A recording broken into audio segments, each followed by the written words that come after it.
सुन रहे हैं दिल्ली मेरी जान big hero special Richa Anirudh के साथ सिर्फ 92.7 बिग एफएम पर। अपने ख्वाबों को पूरा करने वाला ही हीरो नहीं होता, हीरो वो भी होता है जो दूसरों के ख्वाबों को पूरा करने का काम करे।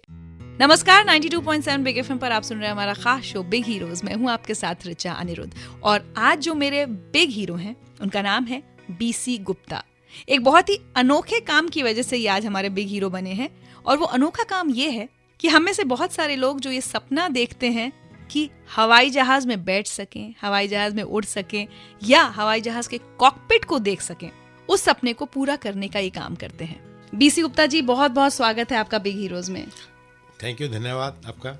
सबसे पहले मैं चाहूंगी कि आप हमारे 92.7 बिग एफएम के लिसनर्स को बताएं कि एरो प्लैनेट जो है वो गरीब बच्चों के लिए क्या काम करता है। हम लोग गरीब बच्चों को ना मोटिवेट करते हैं कि वो आगे बढ़ें और अच्छे इंसान बने और देश के लिए कुछ करें। कैसे? वो जो बच्चे हैं हमारे पास हवाई जहाज देखने आते हैं कि हमारे पास एक अट्रैक्शन है हवाई जहाज का, हमारा कॉकपिट है पूरी, तो उनके लिए हवाई जहाज के अंदर जाना ही बहुत बड़ी बात है। पर उनको हम कॉकपिट भी दिखाते हैं और उनको कहते हैं कि देखो तुम भी है ना कल को ऐसा काम कर सकते हो, पायलट बन सकते हो, इंजीनियर बन सकते हो, एरोस्टेस बन सकते हो। जी, तो कहाँ पर है आपका हवाई जहाज? ये हमारा हवाई जहाज द्वारका सेक्टर 8 में हमने उसको रखा हुआ है। और ये पूरा मतलब एक ओरिजिनल एयरक्राफ्ट है?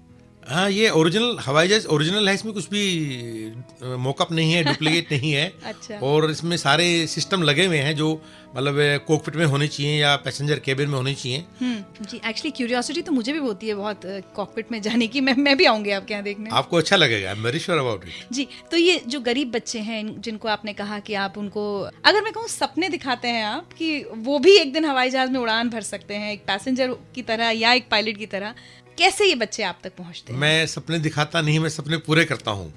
बहुत से लोगों का ना सपना होता है कि मैं हवाई जहाज के अंदर जा पाऊँ और वो एक्चुअली उसका सपना ही रह जाता है कि जा नहीं पाता। तो वो आके अपने एक सपना पूरा करते हैं और मेरे को बहुत दुआएं देके जाते हैं। अरे वाह। बच्चे आप तक कैसे पहुंचते हैं? हमारे पास दो तरह से बच्चे आते हैं। एक तो जैसे आसपास के एरिया में माउथ पब्लिसिटी काफ़ी है। दूसरा है कि दिल्ली के स्कूल हैं या एनसीआर के स्कूल हैं, उनको भी पता है हमारे बारे में, तो हम उनको ना 3 घंटे के लिए अपने पास बुलाते हैं।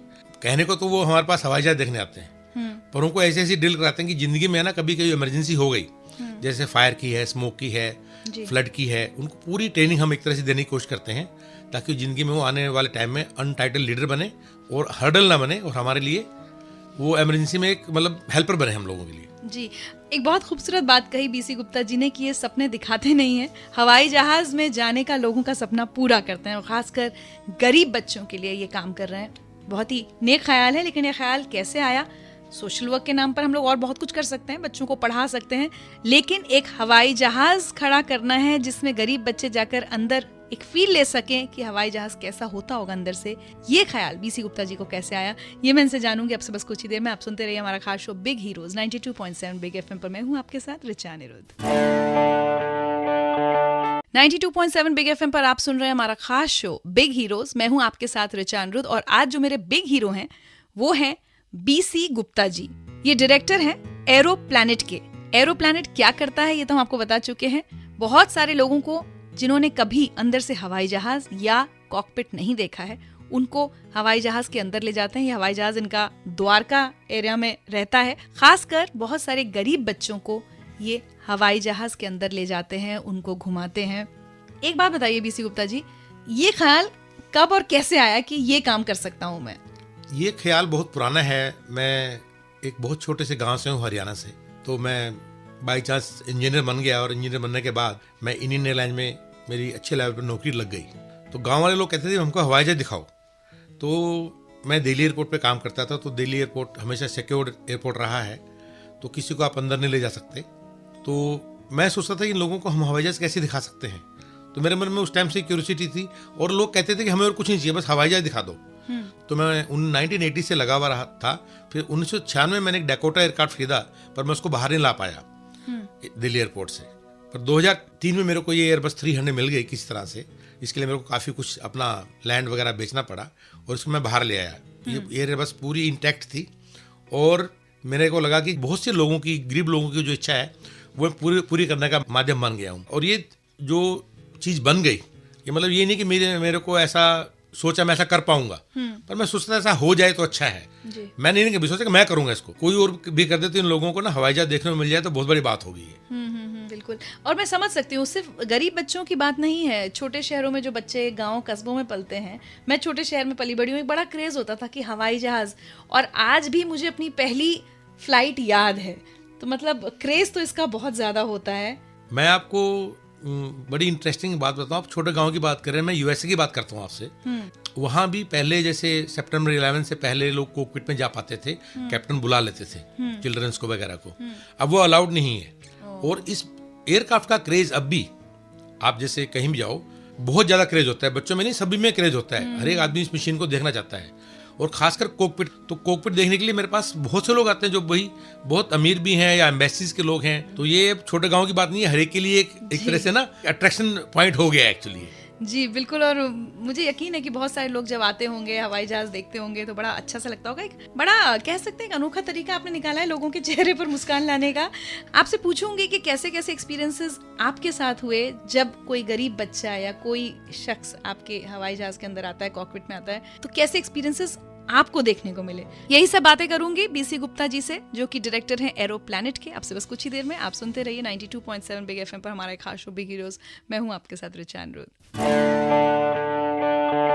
92.7 बिग एफएम पर आप सुन रहे हैं हमारा खास शो बिग हीरोज। मैं हूं आपके साथ रिचा अनिरुद्ध और आज मेरे बिग हीरो हैं बीसी गुप्ता जी, जो कि बहुत सारे गरीब बच्चों को एक मौका देते हैं कि वो बच्चे देख सकें कि अंदर से एक हवाई जहाज, एक कॉकपिट कैसा दिखता है।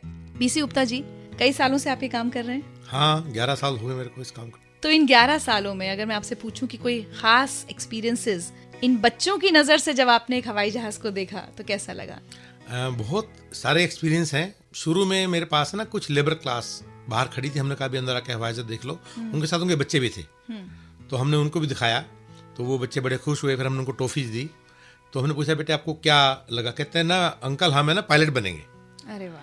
तो मैंने कहा भी बड़ी अच्छी बात है, तुम पायलट बनने के लिए बहुत पढ़ना पड़ेगा। कहते हैं मैं बहुत पढ़ाई करूंगी। एक तो बड़ा अच्छा एक्सपीरियंस ये रहा।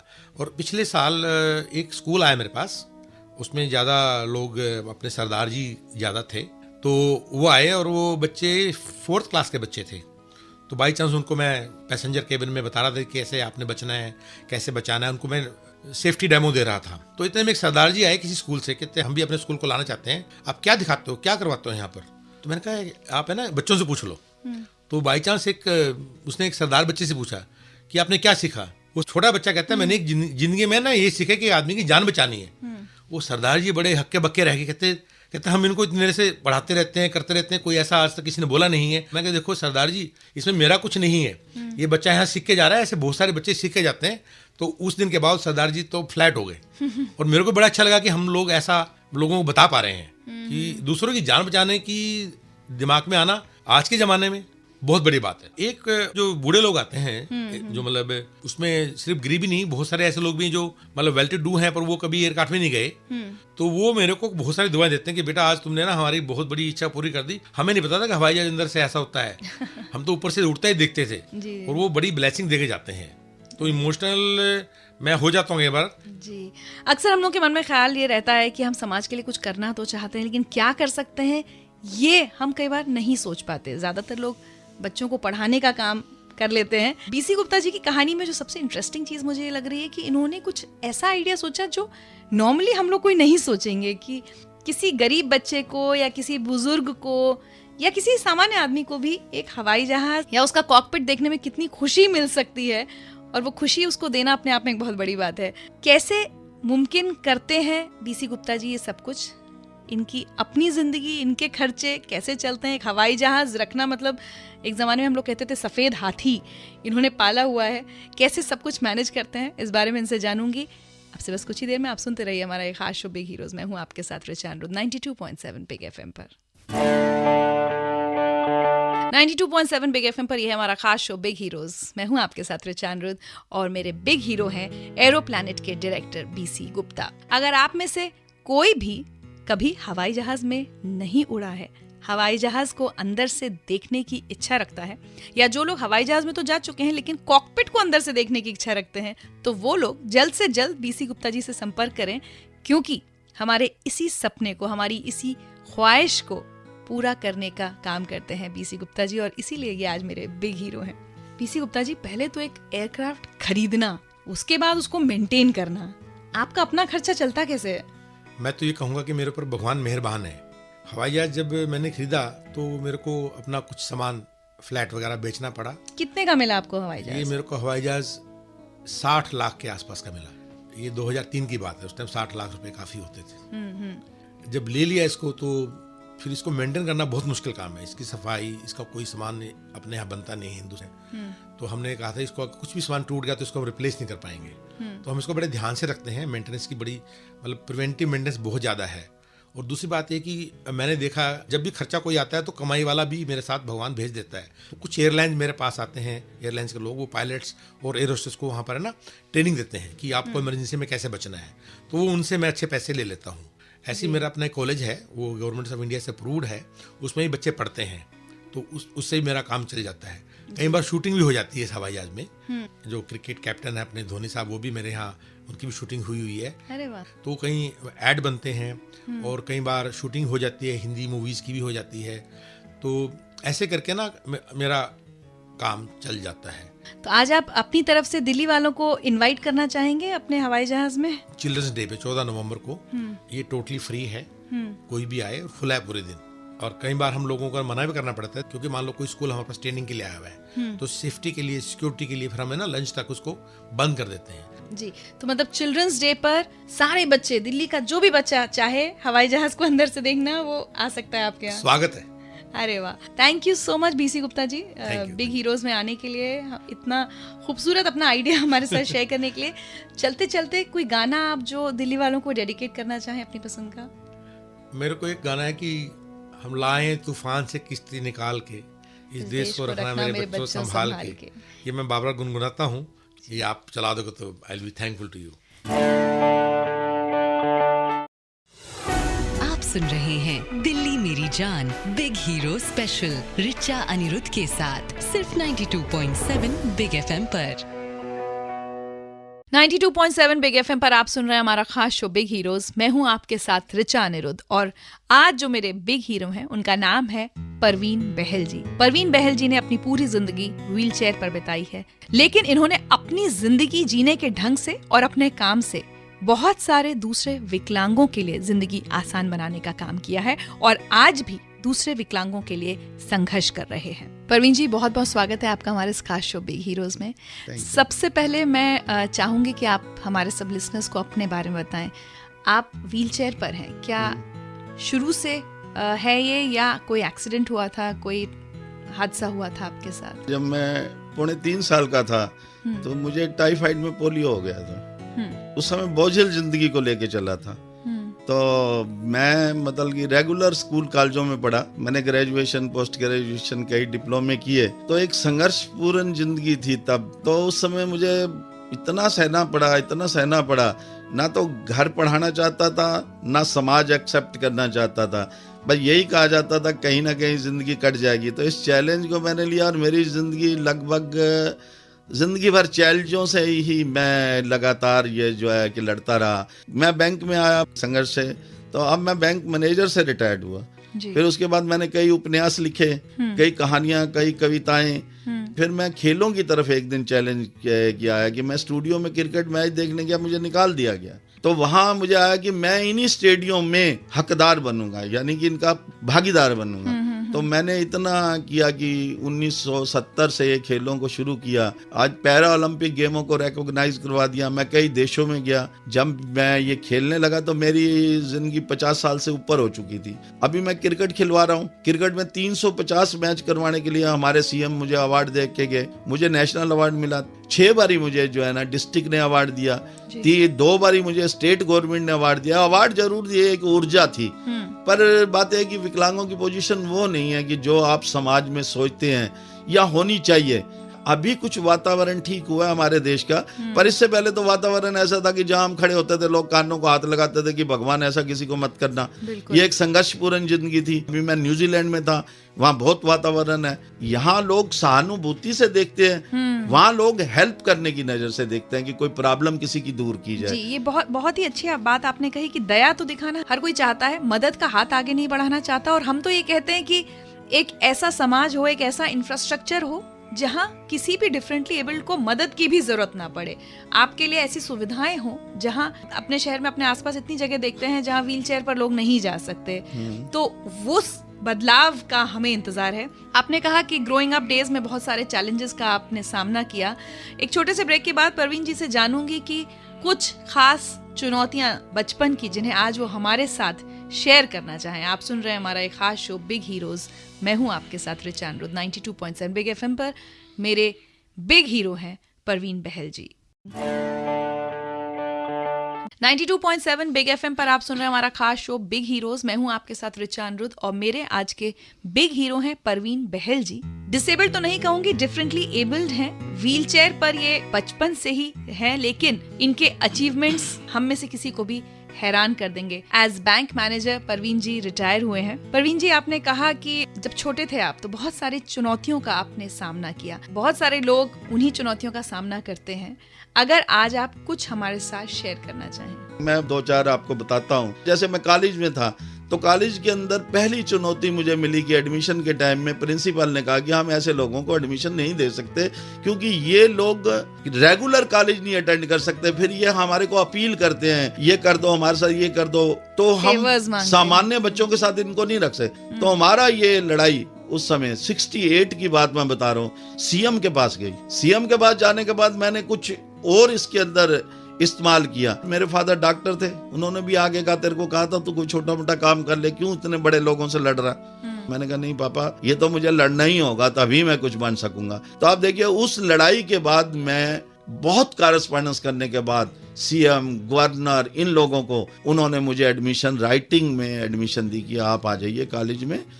फिर इसके बाद चुनौतियां आई। मैं एक राइटर बनना चाहता था, किसी ने इतनी बढ़िया बढ़िया कविताओं को ठुकरा दिया और मुझे उस स्टेज पे नहीं आने दिया। यह भी एक बहुत बड़ी की चुनौती है। अब जैसे मैं आपको एक छोटी सी और एग्जांपल दूं, अब मैं बैंक मैनेजर था, एक मेजर मेरे को कार्ड देके चला गया कि आप मेरी बेटी की शादी पे आइएगा।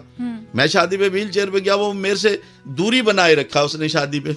क्यों दूरी बनाई? अगर आपने मुझे इन्विटेशन दिया तो दूरी क्यों बना रहे हैं? अब देखिए कोर्ट में एक दिन मेरी विटनेस थी, वह लिफ्ट नहीं है। आज के टाइम की बात बता रहा हूँ। अब मैं लोगों से भीख मांग रहा हूँ, मुझे चढ़वा दो भाई, मेरी जज के सामने विटनेस है। वो मना, मैंने जज को फोन किया, आपके पास पुलिस है, आपके पास सिपाही हैं, सब है, आप मेरी व्हील चेयर लेके ऊपर चढ़वा दीजिए। अगर है नहीं मैं नहीं चढ़वा सकता, आप अपना अरेंजमेंट करिए जहाँ से करना, 2 रिक्शा वाले पकड़ लीजिए। इस किस्म का व्यवहार जब आता है तो उसको क्या किया जाएगा बताइए? उसको हम कानूनी सहायता तो ले नहीं सकते। यही है कि हम आने जाने वालों को कहेंगे, वो फिर ऐसे चढ़ाएंगे जैसे हम भिखारी हैं, हमारी अपना कोई एग्जिस्टेंस ही नहीं है, हम उनके आगे गिड़गिड़ा रहे हैं कि हमारा ये काम कर दीजिए।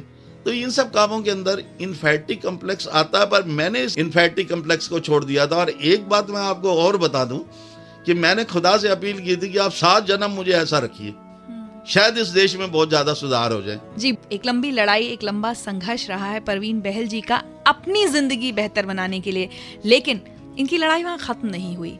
अब ये और डिफरेंटली एबल्ड लोगों के लिए भी संघर्ष कर रहे हैं। चाहते हैं कि दूसरे डिफरेंटली एबल्ड लोगों की जिंदगी में उतनी परेशानियां ना आए जितनी परेशानियों का इन्होंने खुद सामना किया है।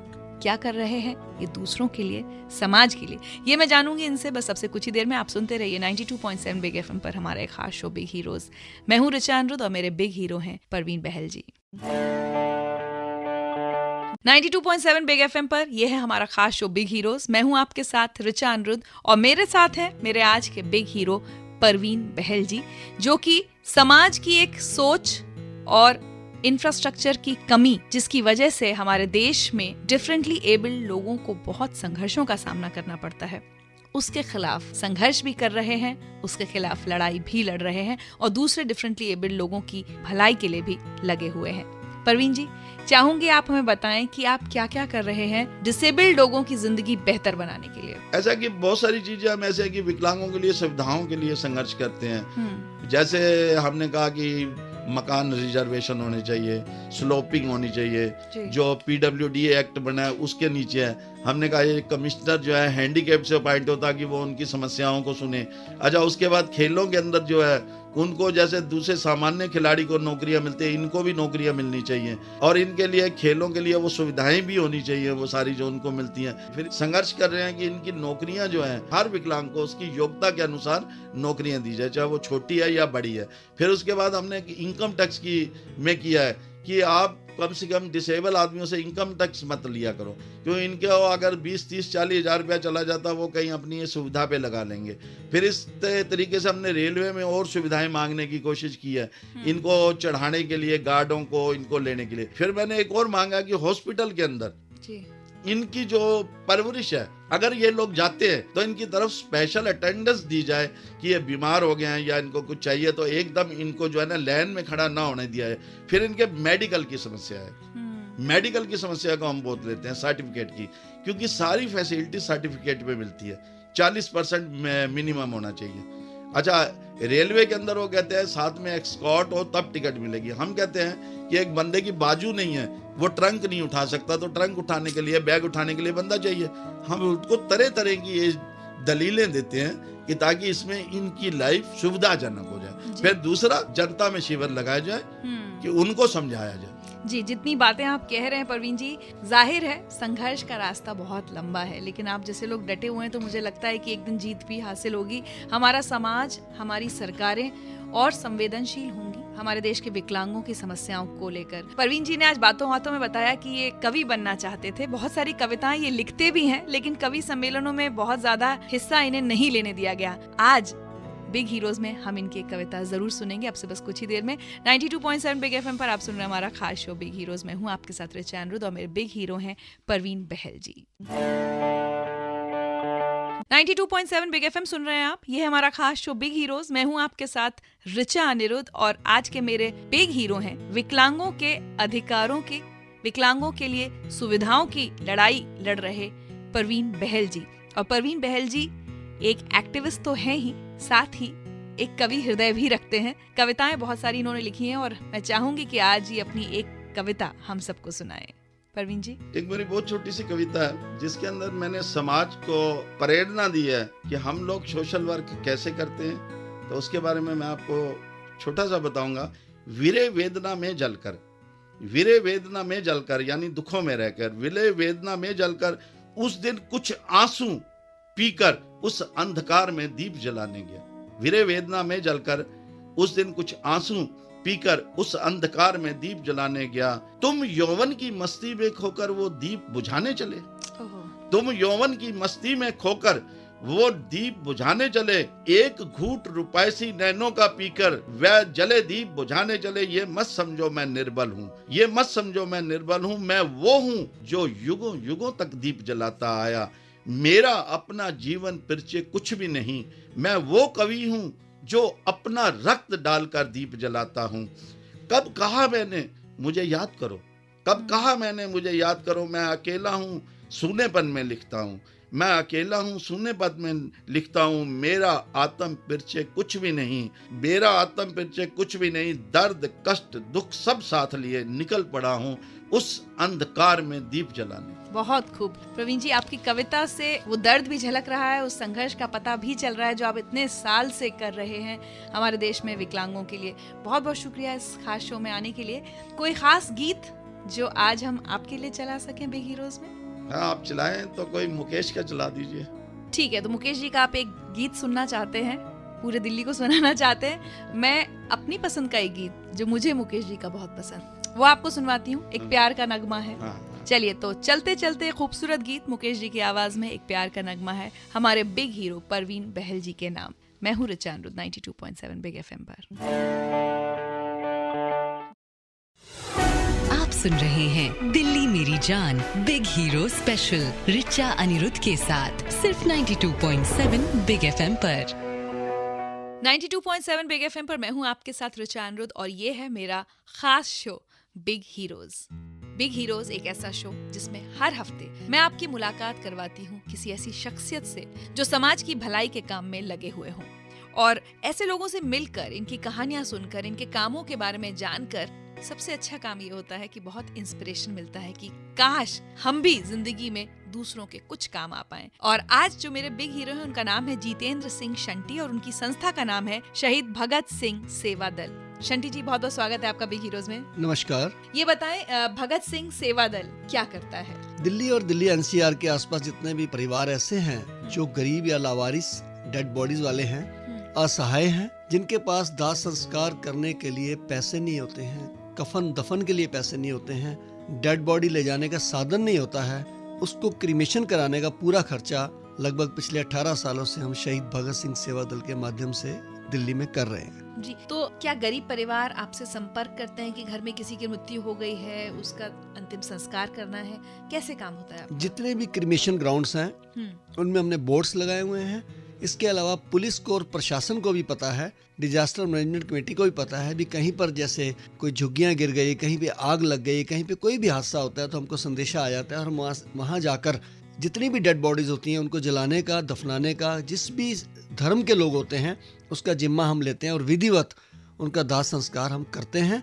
जैसे कि ललिता पार्क में बिल्डिंग गिर गई थी ईस्ट दिल्ली में, 22 लोग मरे थे, तो उन सब का जिम्मा भी हमने लिया था। और कई बार क्या ये स्थिति सामने आती है कि किस धर्म का वो व्यक्ति है जिसका अंतिम संस्कार आपको करना है, वो भी ध्यान रखना होता होगा आपको? बिल्कुल, जो भी मर्यादा उस धर्म की होती है उस धर्म की मर्यादा को पालन करते हुए हम उसका विधिवत संस्कार कराते हैं, क्योंकि हमारा वो एक निश्चय बन चुका है, हमारा एक एम बन चुका है, हमारा कर्म बन चुका है। हम पूरा प्रयास करते हैं कि उसमें कोई गलती ना हो हमारे से। जी, कितनी खूबसूरत सोच है ना। आप सोचिए कि हम में से ज्यादातर लोग तो शायद जीते जी भी लोगों के बारे में नहीं इतना सोच पाते हैं, और जितेंद्र सिंह शंटी जी और इनकी संस्था उन लोगों के बारे में सोचती है जिनकी मृत्यु हो गई है लेकिन जिन्हें सम्मानजनक अंतिम संस्कार का भी आसरा नहीं होता। वो सहारा ये ऐसे लोगों को, इनके परिवारों को पहुंचाते हैं। बहुत अच्छी सोच है, बहुत नेक सोच है, लेकिन इस सोच की शुरुआत, इसका जन्म कहाँ से हुआ और कब हुआ, ये मैं इनसे जानूंगी आपसे बस कुछ ही देर में। आप सुनते रहिए बिग हीरोज। मैं हूँ आपके साथ रिचा अनिरुद्ध और मेरे बिग हीरो हैं जितेंद्र सिंह शंटी। 92.7 बिग एफएम पर आप सुन रहे हैं हमारा खास शो बिग हीरोज। मैं हूं आपके साथ रिचा अनिरुद्ध और आज जो मेरे बिग हीरो हैं उनका नाम है जितेंद्र सिंह शंटी। उनकी संस्था का नाम है शहीद भगत सिंह सेवा दल और बहुत ही नेक काम ये लोग करते हैं, ऐसे लोगों का अंतिम संस्कार करना जिनको या तो लावारिस पाते हैं ये लोग, या ऐसे परिवारों के होते हैं वो लोग जो उनके अंतिम संस्कार का खर्चा नहीं उठा पाते।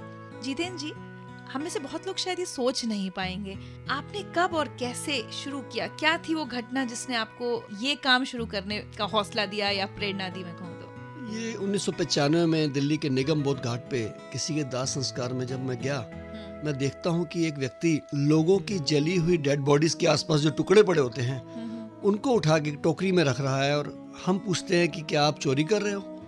तो उसका कहना था कि मैं चोरी नहीं कर रहा, मैं और मेरी मिसेस सुबह से यहाँ बैठे हैं, हम प्रदेश से आके बच्चे का इलाज कराने आए थे, उसकी डेथ हो गई है, मेरे पास इतने पैसे ही नहीं है कि मैं संस्कार करा सकूं। तो मैं बहुत संस्थाओं के पास गया, बहुत एनजीओज के पास गया, लेकिन किसी ने कहा कि हम धार्मिक काम तो कर सकते हैं लेकिन ये दाह संस्कार के लिए पैसे नहीं दे सकते। तो कोई चारा ना देखकर मैं लकड़ियों के टुकड़े जो बचे हुए उठा के अपने बच्चे का दाह संस्कार करना चाहता हूँ। उस दिन दिल के अंदर बहुत आत्मग्लानि हुई कि राष्ट्रीय राजधानी, जहाँ पे लोग अपनी मैरिज एनिवर्सरी पे करोड़ों रुपए लगाते हैं, बच्चे के जन्मदिन और शादी पे करोड़ों रुपए लगाते हैं, मकान पे लगाते हैं, कारों पे लगाते हैं, और एक व्यक्ति दाह संस्कार के लिए बच्चे की लकड़ी के लिए पैसे ना हो तो क्यों ना एक ऐसी संस्था पर शुरुआत की जाए। और हमने स्थापना की शहीद भगत सिंह सेवा दल, और आज तक लगभग हम 11,700 के करीब दाह संस्कार ऐसे करवा चुके हैं। दिल्ली पुलिस का, प्रशासन का सहयोग मिलता है आपको आपके काम में? उनका हमको मिलता है और हमारा उनको मिलता है कि आधी रात को भी हमें कहीं पता लगता है कि कहीं कोई बिल्डिंग गिर गई है, कहीं कोई आग लग गई है, तो बिना बुलाए हम पहुंच जाते हैं। और मैं ये भी बता दूं कि खाली दिल्ली ही नहीं, हम नेपाल में, जम्मू कश्मीर में और चेन्नई में भी अभी जब विपदा आई, उत्तराखंड में आई, तो शहीद भगत सिंह सेवा दल सेवा करने के लिए वहां भी पहुंचा अपनी टीम के साथ। कभी लोगों ने कहा कि अब इतने साल हो गए कि क्यों कर रहे हो, क्या? बहुत कहा, पहले घर वालों ने भी कहा, लेकिन आज जब उनको लगा कि इस बच्चे का जुनून है और वो जुनून सही दिशा की तरफ लेके जा रहा है, तो आज यह आलम है कि मेरा बेटा लंदन में कवेंट्री में डिजास्टर मैनेजमेंट का इसी प्रकार का कोर्स करने गया है। तो चलिए 11,000 आपने बताया, 11,700 700 लोगों का आप अंतिम संस्कार करा चुके हैं, वो भी ऐसे लोग जिन्हें शायद अगर आपका सहारा नहीं मिलता तो अंतिम संस्कार के अलावा जो डेड बॉडीज करने के बाद कई लोगों के अस्थियां जो हैं शमशान घाटों में पड़ी रह जाती हैं, क्योंकि उसको प्रवाहित करने के लिए हरिद्वार जाने के लिए भी 4-5 हज़ार रुपये चाहिए, वो कहाँ से लाएंगे बेचारे। तो हम साल में 2 बार वो सारी अस्थियां सब शमशान घाटों से एकत्र करते हैं और विधिवत अपनी गाड़ी पे ले जाके एम्बुलेंस में और हरिद्वार में जाके उनको विसर्जित करते हैं और उनकी आत्मा को शांति मिलती है। बहुत बहुत बहुत बड़ा काम कर रहे हैं आप, बहुत नेक काम कर रहे हैं। लेकिन मैं आप सब लोगों को बता दूं कि यही एक काम नहीं है, ये सबसे मेन सबसे इम्पोर्टेंट काम है शहीद भगत सिंह सेवा दल का, लेकिन और भी बहुत सारे काम समाज सेवा के कर रहे हैं। कौन कौन से काम है आपको बताऊंगी आपसे बस कुछ ही देर में। आप सुनते रहिए 92.7 बिग एफएम पर हमारे खास शो बिग हीरोज में हूं रिचा अनिरुद्ध। बिग हीरोज ऐसे लोग जो समाज की भलाई के लिए कोई ना कोई काम करते हैं और हमें इंस्पायर करते हैं कि हम भी कुछ ना कुछ ऐसा जरूर करें जो समाज के काम आए। नमस्कार, 92.7 बिग एफएम पर आप सुन रहे हैं हमारा खास शो बिग हीरोज। मैं हूं रिचा अनिरुद्ध और आज के मेरे बिग हीरो हैं जितेंद्र सिंह शंटी, जिनकी संस्था शहीद भगत सिंह सेवा दल लावारिस शवों का या गरीब परिवारों के शवों का अंतिम संस्कार करने का काम करते हैं। लेकिन जितेंद्र सिंह जी, सिर्फ यही एक काम नहीं है आपका, और भी बहुत कुछ कर रहे हैं आप, बताएंगे हमें। जब हम इस लाइन में आए क्रिमेशन वाली में, तो हमें लगा कि किसी की हॉस्पिटल में डेथ हो जाती है और घर पे लाना हो तो उनको कोई व्हीकल नहीं मिलता है, एम्बुलेंस नहीं मिलती है। तो हमने शव वाहन पहला 1996 में बनाया और करते करते आज संस्था के पास 14 शव वाहन है। और आप सुन के हैरान होंगे कि जो हॉस्पिटल से घर बॉडी जाती हैं, घर से शमशान घाट लेके जाते हैं, 40,000 से ज्यादा डेड बॉडी हम उसमें कैरी कर चुके हैं। और इसके अलावा एम्बुलेंस सर्विस हमने शुरू की 1996 में ही, जिसके द्वारा अब तक 19,600 लोगों को उसकी सेवा दी जा चुकी है। एक और हमने सेवा शुरू की इसी से जुड़ती हुई कि किसी की घर में डेथ हो जाती है, लेकिन संस्कार उन्होंने 2 या 3 दिन बाद करना है क्योंकि बच्चे बाहर होते हैं। तो अगर नेचुरल डेथ हो तो उसको हॉस्पिटल वाले बॉडी को फ्रीज नहीं करते हैं, तो हमने उसके लिए मॉर्चरी बॉक्स मोबाइल बना दिए हैं। हमारी गाड़ी जाके उनके घर में उस बॉक्स को फिट कर देती है, जिस बॉक्स का किराया आज भी साउथ दिल्ली में कहीं हम पता करें तो 4 से 5 हज़ार पर नाइट का होता है। हम 2, 3, 4 दिन जितने दिन भी उनको चाहिए हम फ्री ऑफ कॉस्ट उनको मॉर्चरी बॉक्स भी प्रोवाइड करते हैं। और जो सबसे बड़ा काम हमारी संस्था ने आज से 14 साल पहले शुरू किया था वो था ब्लड डोनेशन। उसके लिए हमने अपील करी जनता को और अभी तक 138 कैंप हम कर चुके हैं और ईश्वर ने कृपा करी और 91 टाइम मैं भी ब्लड डोनेट कर चुका हूँ, 91 बार। और मेरी इच्छा है कि मैं जीते जी इसकी सेंचुरी करके जाऊं। ये काम हमारी संस्था करती है। क्या बात है। जितेंद्र सिंह जी, कोई एक्सपीरियंस आज आप हम सबके साथ शेयर करना चाहें जो आपके दिल को छू गया हो? देखिए, हम अपने जीवन में बहुत काम ऐसे करते हैं जो कि नाजायज होते हैं। हम अपने बच्चों को प्यार करते हैं, अपनी माँ को प्यार करते हैं, पिता को प्यार करते हैं, लेकिन जब लाश की मामला आता है तो मैं देखता हूँ अक्सर कि लोग अपने सगे रिश्तेदारों से भी दूर हट जाते हैं, क्रिमेशन में भी हाथ लगाने को तैयार नहीं होते हैं। मैंने बहुत ऐसे मामले देखे हैं। लेकिन हम जब किसी ऐसी लाश को जो लावारिस होती है अपने हाथों से जलाते हैं तो हमें उसने लगता है, अगर वो छोटा बच्चा है जिसको हम संस्कार करें तो मुझे लगता है कि मेरा अपना बच्चा है। अगर वो बुजुर्ग माँ है तो मुझे लगता है कि मेरी अपनी माँ है। तभी मेरे दिल से भावना निकलती है और मैं उसको अच्छे दिल से करने का प्रयास करता हूँ। और मैंने एक ऐसे व्यक्ति को भी देखा जो रिक्शे पे आया और मुझे कहता है कि मेरी मिसेज की डेथ हो गई है। मैंने कहा ठीक है, आप क्रिमेशन ग्राउंड पहुंचिए, मैं वहाँ जाके संस्कार कराता हूँ। तो कहने लगा कि मैं रिक्शे में बॉडी साथ ही लाया हूँ। उसके पास कफन के पैसे भी नहीं थे। जो व्यक्ति 40-50 रुपए रिक्शा किराए पे चलाता हो वो कहाँ से लाएगा हज़ारों रुपए? तो मैं समझता हूँ कि मुझे इन कामों को करके बहुत ही प्रसन्नता मिलती है, सुकून मिलता है मुझे काम करके। जी, शायद आज ये शो सुनकर बहुत लोगों के मन में ख्याल आएगा कि कई बार हम देखते हैं कि किसी परिवार को ऐसी ज़रूरत होती है जहां आप काम आ सकें, तो आपसे कैसे संपर्क किया जा सकता है और कैसे हम दिल्ली वाले आपके काम में आपका सहयोग दे सकते हैं, ये दोनों चीज़ें मैं जानूंगी जितेंद्र सिंह शंटी जी से आपसे बस कुछ ही देर में। आप सुनते रहिए 92.7 बिग एफएम पर हमारे खास शो बिग हीरोज में हूं रिचा अनिरुद्ध। 92.7 बिग एफएम पर यह हमारा खास शो बिग हीरोज। मैं हूं आपके साथ रिचा अनिरुद्ध और आज के मेरे बिग हीरो मेरे साथ हैं जितेंद्र सिंह शंटी जी, जिनकी संस्था का नाम है शहीद भगत सिंह सेवा दल। मैं आज आप सब लोगों को बताना चाहती हूँ कि जितेंद्र सिंह शंटी जी पर अमेरिका के एक फिल्म मेकर ने एक फिल्म बनाई थी। जितेंद्र जी, चाहेंगे आप उस फिल्म के बारे में खुद बताएं। मैं हैरान हो गया एक दिन जब मुझे कार्तिक सुब्रमण्यम का यूएसए से फोन आया कि आउटलुक में आपका आर्टिकल पढ़ने के बाद मेरा दिल करता है कि मैं एक डेड बॉडीज के ऊपर मूवी बनाऊं आपको लेके। और उन्होंने हिंदुस्तान में आके 2005 के अंदर एंजल्स फॉर द डेड एक शॉर्ट मूवी बनाई और 1.5 महीना उन्होंने यहाँ पूरी मेहनत करके जब उस मूवी को तैयार किया, इंडिया हैबिटेट इंटरनेशनल में उन्होंने उसका इनॉग्रेशन किया और जब अमेरिका में गए और फ्लोरिडा के जॉय फिल्म फेस्टिवल 2006 में उन्होंने उस मूवी को चलाया तो उनको गोल्ड मेडल मिला और उन्होंने हमारी संस्था को भी सम्मानित किया और वो भी सम्मानित हुए। मेरी आंखों में आंसू आ गए कि आज भी विश्व में ऐसे लोग हैं जो इन कामों की कदर करते हैं। बिल्कुल, और अगर आपका किया हुआ नेक काम दुनिया के अलग अलग कोनों तक पहुंचे, बहुत सारे और लोगों को इंस्पायर करे कुछ अच्छा करने के लिए, तो इससे बढ़िया क्या बात होगी। जितेंद्र जी, अगर किसी भी तरह से आपसे संपर्क करना हो या आपके काम में सहयोग करना हो तो हम दिल्ली वाले कैसे आपसे कांटेक्ट कर सकते हैं? जो भी मेरे साथ जुड़ना चाहते हैं, शहीद भगत सिंह सेवा दल के साथ जुड़ना चाहते हैं, सेवा लेना चाहते हैं या सेवा देना चाहते हैं, तो हमारा कॉन्टैक्ट नंबर है 87 50 90 50 50 87 50 90 50 50। हमारा ये 24 घंटे का नंबर है। और इसके अलावा हमारी जो वेबसाइट है www.sbsfglobal.org और हमारा ईमेल एड्रेस है contact@sbsfglobal.org। नंबर मैं एक बार फिर दोहरा देता हूँ, 87 50 90 50 50 87 50 90 50 50। जी, बहुत बहुत शुक्रिया जितेंद्र सिंह जी, हमारे आप शो में आए, अपने एक्सपीरियंसेस हमारे साथ बांटे, हमें इंस्पायर किया और मुझे यकीन है कि बहुत सारे लोगों की दुआएं आपको लगती होंगी जब आप इतना नेक काम करते हैं लोगों के अंतिम संस्कार का। चलते चलते हर हफ्ते मैं अपने बिग हीरो से गाने की फरमाइश लेती हूँ जो आप आज पूरे दिल्ली को डेडिकेट करना चाहें। कौन सा होगा वो गाना? होगा मसीहा,